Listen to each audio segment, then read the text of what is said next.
ఇప్పుడు ఆయన పాస్టర్ కాబట్టి పాస్టర్కి గొడవలు ఉంటాయి. వాళ్ళలో వాళ్ళకి చాలా ఉంటాయి కదా! ఈ దశమ భాగాలని, అబ్బని ఇవ్వని ఈ మధ్య కాలంలో మనం చూస్తూ ఉన్నాం.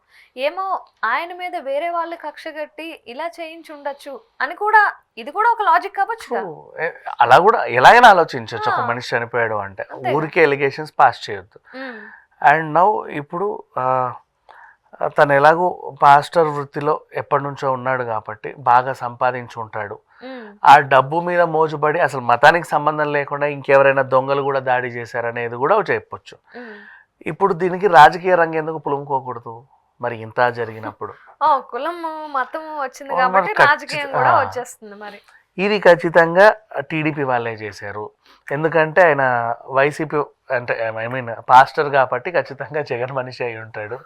వీళ్ళు చేశారని వాళ్ళు. ఎంత దారుణం. లేదు మా మీద బురద జల్లడానికి కావాలనే వాళ్ళు మీరే చంపి చేపించి మా మీద వేసారని వీళ్ళు. ఓకే. ఎలా అంటే వైఎస్ వివేక హత్య తర్వాత ఆ. జగనాసుర హత్య రక్త చరిత్ర అని వీళ్ళు, హ్మ్. అలాగే నారాసుర రక్త చరిత్ర అని వాళ్ళు వేసుకున్నారో ఆ విధంగా వైరల్ అయింది. ఎప్పుడైనా సరే దీనివల్ల మనం నేర్చుకోవాల్సింది ఏంటంటే ఈ పాస్టర్స్ ఎవరైతే ఉన్నారో మోస్ట్లీ వాళ్ళ వాళ్ళ గ్రంథాల గురించి వాళ్ళు ఎక్స్ప్లెయిన్ చేసుకుంటే సరిపోతుంది మోస్ట్లీ. అలా కాకుండా వీళ్ళు ఏంటంటే వేరే వేరే గ్రంథాలను తీసుకొచ్చి వాళ్ళ వాళ్ళ నమ్మకాలని చంపుతూ ఉంటారు. హ్మ్. అది తప్పు. ఎప్పుడైనా సరే నేను ఇతను ఏం సమర్థించట్లేదు, ఇప్పుడు తను చనిపోయాడు కాబట్టి ఏదో మాట్లాడాలని కాదు. బట్ ఎవరైనా సరే వేరే మతాలకు చెందిన వాళ్ళు, హ్మ్. ఎందుకంటే ప్రతి మతంలోనూ వాళ్ళకి నచ్చినటువంటి అంశాలు ఉంటాయి, దాన్ని వాళ్ళు గౌరవించుకుంటారు, హ్మ్. అలా వదిలేయాలి అంతే. అంతే. దేవుడు లేడని కొట్లాడడం, దయ్యం ఉందని కొట్లాడడం, అది లేదని ఇది లేదని కొట్లాడడం చాలా తప్పు. హ్మ్. ఎవరి నమ్మకాలు వాళ్ళవి. ఇప్పుడు మనం గ్రామ దేవతలను చూసుకుంటాం. ఇప్పుడు అక్కడ అవును. సమ్మక్క సారక్క ఉంది. హ్మ్. అక్కడ ఇప్పటివరకు అసలు వాళ్ళు ఎలా ఉంటారో కూడా ఎవరికి తెలియదు. ఒక కుంకుమరినే అదే. అదేంటి మన వుడ్ బ్యాంబూ స్టిక్ హ్మ్.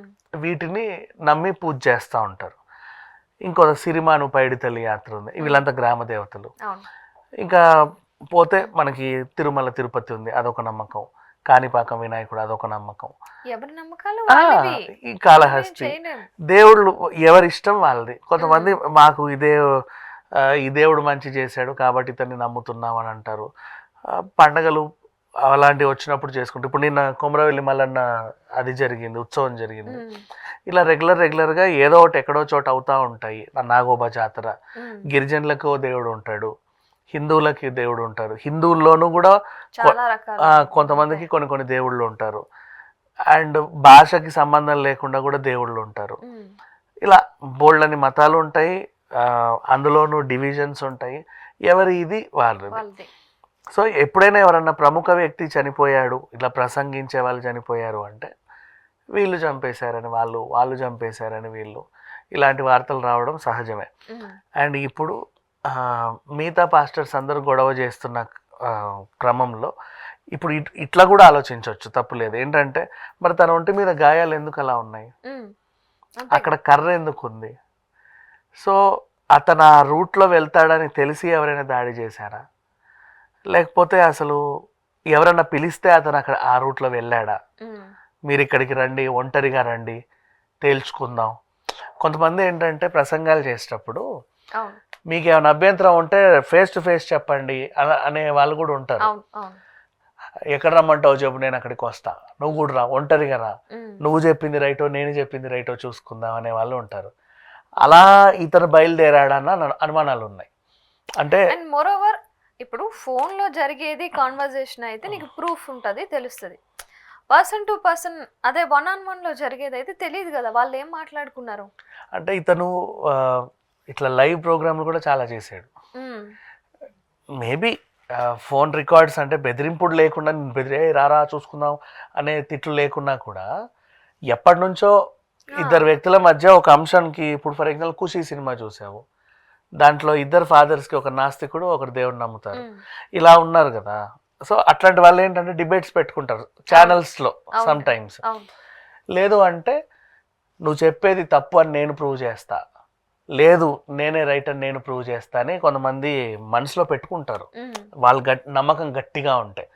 సరే అంటే జనాలతో వస్తే అది సెన్సిటివ్ ఇష్యూ అవుతుందని ఒంటరిగా నువ్వు ఇక్కడికి రా, నేను ఇక్కడికి వస్తా, నీ వ్యాఖ్య ఏదో నువ్వు చెప్పు, నా వ్యాఖ్య నేను చెప్తా, నీ ఎక్స్ప్లెనేషన్ నువ్వు ఇవ్వు, నా ఎక్స్ప్లెనేషన్ నేను ఇస్తా, నీది రైటా నాది రైటా చూసుకుందాం అని ఎవరన్నా పిలిస్తే, ఒకవేళ ఇతను కూడా ఇంట్లో ఇవి చెప్పకుండా నేను ఒక స్నేహితుని కలవాలి, నేను బండి మీద వెళ్తున్నాను ఒంటరిగా అని చెప్పి వెళ్ళి తీరా అక్కడికి వచ్చిన తర్వాత అవతలోడు మోసం చేసి వాడు ఆల్రెడీ గ్రూప్ని తీసుకొచ్చి అక్కడక్కడక్కడ దాచి అలా కొట్టేవి అంటే సినిమాలలో చూస్తూ ఉంటాం కదా, ఇలాంటివి జరిగే అవకాశం కూడా ఉంటాయి.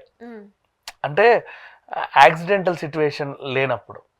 సో ఏ రకంగా చూసినా మొత్తానికైతే మన దగ్గర ఇప్పుడు పాస్టర్ అయితే లేడు. తను కడపకి సంబంధించి హైదరాబాద్ సంబంధించే తన మినిస్ట్రీస్ ఇవన్నీ ఉన్నాయి, అక్కడక్కడే తను ప్రసంగాలు చేస్తూ ఉంటాడు. ఓకే. రాజమహేంద్రవరంతో సంబంధం లేదు యాక్చువల్లీ, కానీ అక్కడికి వెళ్తున్నా అని ఇంట్లో చెప్పడం అయితే జరిగింది. యాక్చువల్గా నేను అంటే ఇంట్లో చెప్పకుండా వెళ్ళినా కూడా కొన్ని అనుమానాలు వస్తూ ఉంటాయి కదా, తను చెప్పాడు బేసికలీ చెప్పాలంటే. ఇప్పుడు పోస్ట్ మార్టం రిపోర్ట్ వస్తే కానీ ఏ విషయం చెప్పలేదు. చూడాలి మరి ఏం జరుగుతుంది. Thank you so much. ఎంతసేపు వచ్చింది ఇది?